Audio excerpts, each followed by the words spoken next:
Good morning. अभी हम अध्ययन कर रहे हैं भारतीय संविधान के अंतर्गत संघीय कार्यपालिका का। पिछले वीडियोज़ में हमने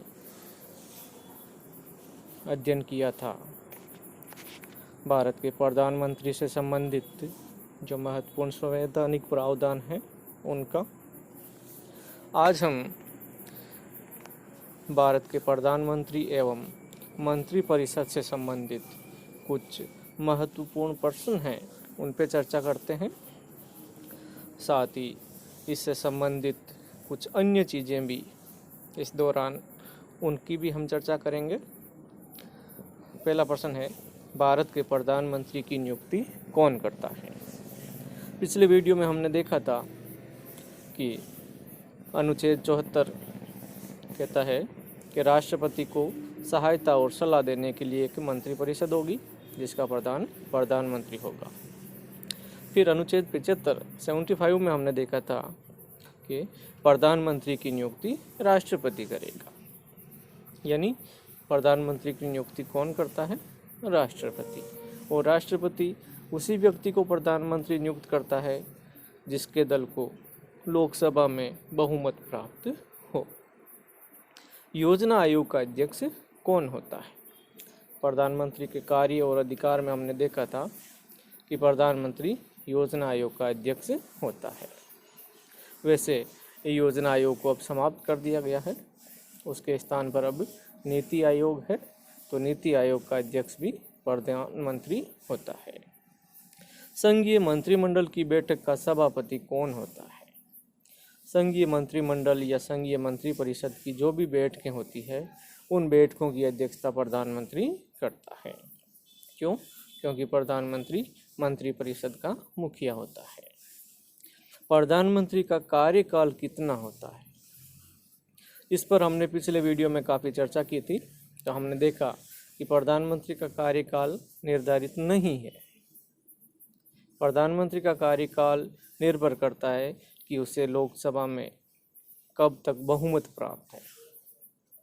यदि लोकसभा के संपूर्ण कार्यकाल तक उसे बहुमत प्राप्त है तो प्रधानमंत्री का कार्यकाल 5 वर्ष होगा, और अगर वो लोकसभा में अपना बहुमत खो देता है तो ये कार्यकाल कम भी हो सकता है। तो प्रधानमंत्री का कार्यकाल निर्भर करता है उसे कब तक लोकसभा का विश्वास प्राप्त है। प्रधानमंत्री पद से त्यागपत्र देने वाले पहले प्रधानमंत्री कौन थे? मोरारजी देसाई। कौन से प्रधानमंत्री सबसे अधिक समय तक प्रधानमंत्री रहे हैं?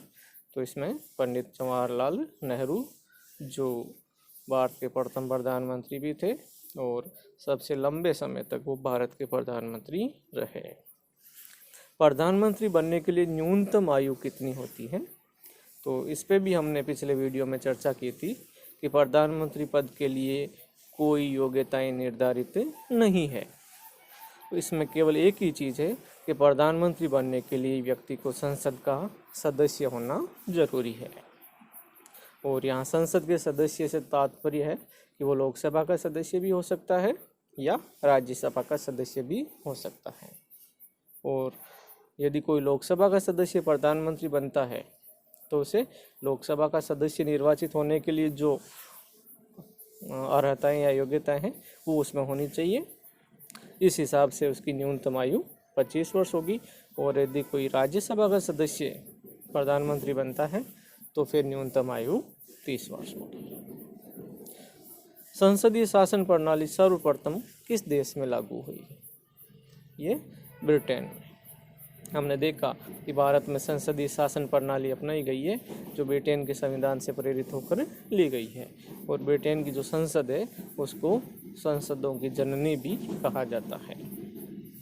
भारतीय संविधान के अनुसार तथ्यात्मक संप्रभुता किसमें निहित होती है? तथ्यात्मक संप्रभुता डिफेक्टो, और ये निहित होती है प्रधानमंत्री में। राष्ट्रपति तो नाम मात्र की संप्रभुता है।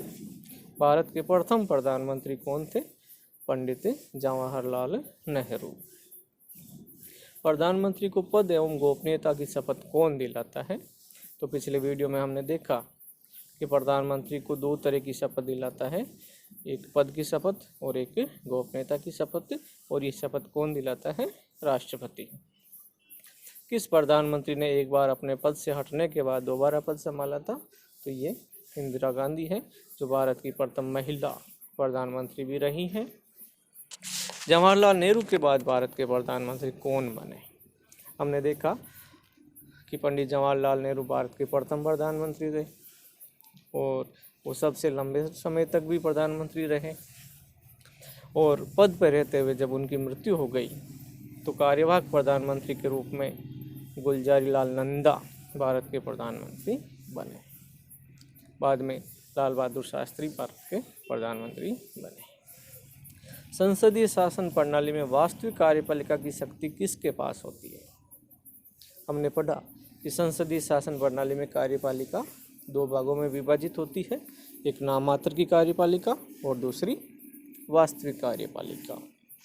नाममात्र की कार्यपालिका राष्ट्रपति है, जबकि वास्तविक कार्यपालिका प्रधानमंत्री व उसके मंत्रिपरिषद में निहित है। सबसे कम आयु के प्रधानमंत्री कौन बने?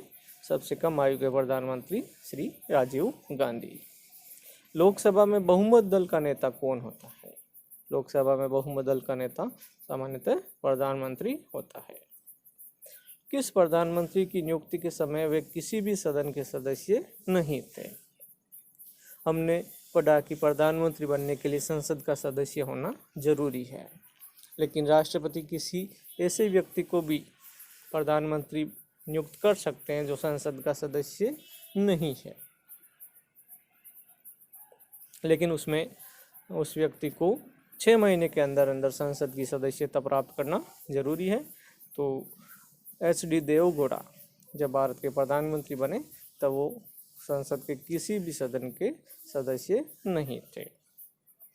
कौन से प्रधानमंत्री एक भी दिन संसद नहीं गए? चौधरी चरण सिंह भारत के ऐसे एकमात्र प्रधानमंत्री रहे हैं जो एक भी दिन संसद नहीं गए। यथार्थ कार्यपालिका की समस्त सत्ता किस में निहित होती है? ये बार बार प्रश्न आया हुआ है। यथार्थ कार्यपालिका या वास्तविक कार्यपालिका, तो ये मंत्रिपरिषद और प्रधानमंत्री में होती है। संघीय मंत्रिपरिषद के मंत्री किसके प्रति उत्तरदायी होते हैं?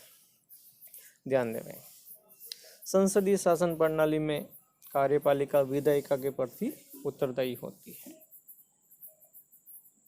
और जो मंत्रिपरिषद होती है वो विधायिका के निम्न सदन लोकसभा के प्रति उत्तरदायी होती है। यद्यपि उच्च सदन राज्यसभा मंत्रिपरिषद से सवाल जवाब कर सकती है, लेकिन मंत्रिपरिषद को हटाने का अधिकार लोकसभा के पास ही है। भारत में किसी भी सदन का सदस्य बने बिना कोई व्यक्ति मंत्री पद पर कितने दिनों तक रह सकता है? तो ये 6 माह है। कोई व्यक्ति 6 माह तक संसद के किसी सदन का सदस्य बने बिना मंत्री पद पर रह सकता है। संविधान के किस अनुच्छेद में मंत्रिपरिषद की नियुक्ति व पदच्युति का प्रावधान है? अनुच्छेद 75 में। मंत्रिमंडल का गठन कौन करता है? मंत्रिमंडल का गठन कौन करता है? मंत्रिमंडल का गठन तो प्रधानमंत्री करते हैं।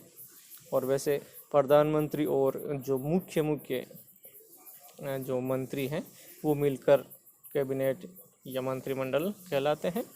स्वतंत्र भारत के प्रथम विधि मंत्री कौन थे? डॉक्टर भीमराव अंबेडकर स्वतंत्र भारत के प्रथम कानून मंत्री या विधि मंत्री थे। और आप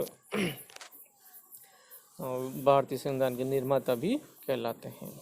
संसद में मंत्रिपरिषद कौन सा प्रस्ताव रख सकती है? मंत्रिपरिषद विश्वास प्रस्ताव रखती है और जो विपक्ष होता है वो अविश्वास प्रस्ताव रखता है।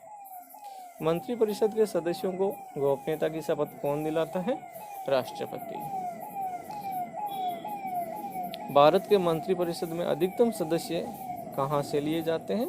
ये लोकसभा से लिए जाते हैं, क्योंकि लोकसभा जनता द्वारा निर्वाचित सदन है। स्वतंत्र भारत के प्रथम रक्षा मंत्री कौन थे? स्वतंत्र भारत के प्रथम रक्षा मंत्री थे सरदार वल्लभ भाई पटेल। और जो स्वतंत्र भारत के प्रथम गृह मंत्री भी थे। स्वतंत्र भारत के प्रथम वित्त मंत्री कौन थे?